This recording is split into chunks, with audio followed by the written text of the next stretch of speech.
The Howard Stern Show. When you did the movie, the Andy Kaufman movie, Man on the Moon, Yeah. Like people said, you got so into character, so deep into it.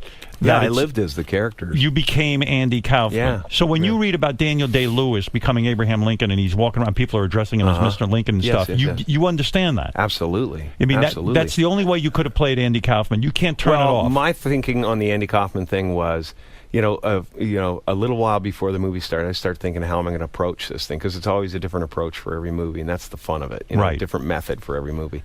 And I'm sitting in Malibu, and I look out at the ocean, and I go, what would Andy be into right now? And the first thing I thought about was, like, I bet he'd be, like, speaking telepathically and driving everybody crazy, trying to figure out what he wants, or something like that. Yeah. Something annoying that's getting to people.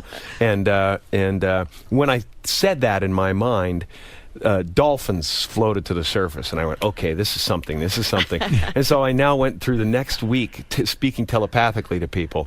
I had a little card. I was learning congas. I was having costume fittings, and they all had to deal with the pre-Andy Kaufman telepathic guy. And I would give them a card if they got upset. I'd give them a card that said, if you don't understand what I'm trying to say, I'm speaking telepathically. So in other words, you had to become Andy Kaufman to the point that even you would, because Andy annoyed the shit out of people, and so you would even become that guy to your friends and everything else. And then it hit me. You know what? I don't want to do this movie. I want Andy to come back to do this movie. Right. And so it became an odyssey. And sometime I'll show you the documentary that's never been released, and it's the making of. Wow. And I'd love you to see cannot that. believe that a movie got made. Milos Forman on his knees begging Andy to do things, and Tony Clifton berating the taxi cast. And insanity, absolute insanity. Is that why the Hell's Angels? Yeah, Chuck Zito, all those guys. Yeah. They were Tony Clifton's bodyguards. That's so funny. So we rolled in with the whole